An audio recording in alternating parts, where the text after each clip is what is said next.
So this is Munchie, short for Munchkin. Oh.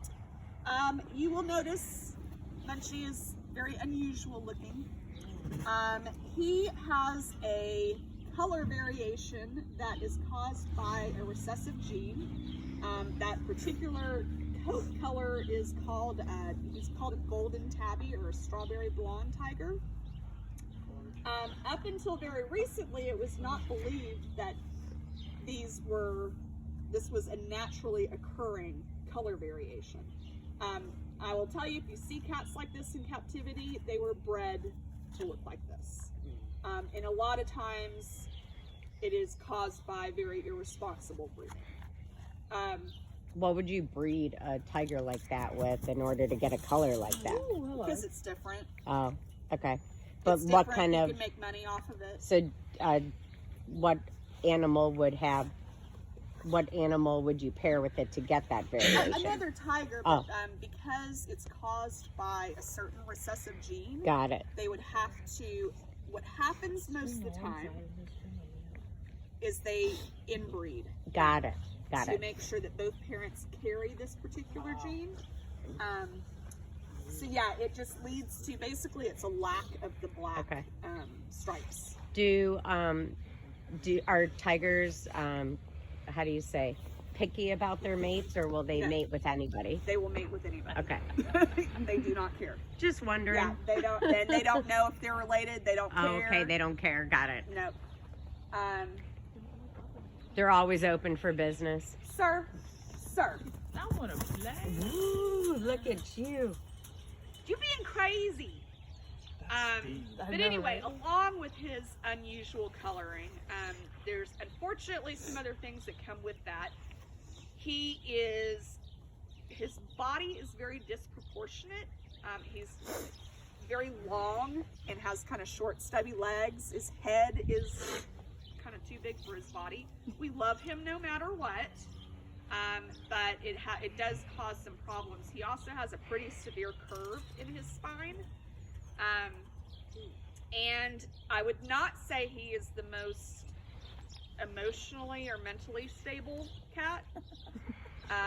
He can be absolutely sweet, but then he has some really significant anger issues. Orange cat energy. Very much orange cat energy. Well, yes, and like I was saying, a lot of times this particular color variation comes from inbreeding. So a lot of those issues are part of that type of breeding. But the interesting thing is, he's going to go to the bathroom. Oh, everybody go. He does not care. This cat has no shame. But in the last couple years, a tiger like him was found in the wild, was photographed in the wild in India.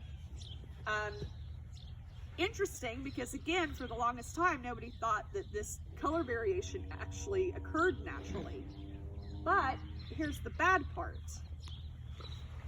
It's not good news that a cat like that was seen in the wild, because what that usually means is that the breeding population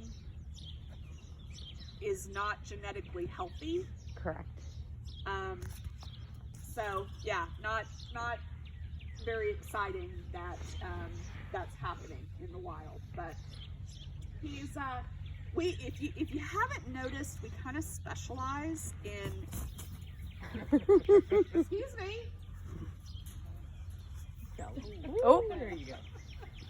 We kind of specialize in the elderly and the special animals that need needs. care. Yeah.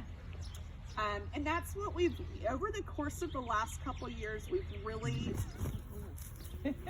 very consciously made a decision on that's the type of animals that we want to care for. So a lot of times now when we get calls for, cubs or younger animals that are perfectly healthy, we will actually suggest that they go somewhere else. And there's, plenty of sanctuaries that will take them. And we've really kind of focused more on the special needs cats, because that's something that we do really, really, really well here. So I know with some color variations, there's some things that will typically go along with that. So like cats that are white and blue eyes or deaf. Does he have any like hearing or other No issues? hearing or sight issues, but yeah, all the stuff that I was talking about with like the way his body is built, that comes with it. In white tigers, a lot of the times they will end up being bigger. Their growth hormone is, or their pituitary gland doesn't regulate their growth as well.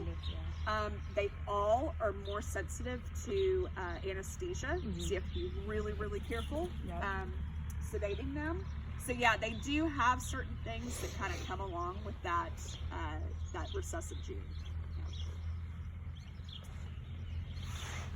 Also, we've noticed with white tigers, as you would expect, skin cancer is really common. What's interesting is that it's not just the white tigers, but it's orange tigers that carry that gene. So they may not be white themselves, but they carry that white gene, and they are more susceptible to skin cancer. Yeah. Do you do any kind of breeding on site to try to help? No. No. Okay.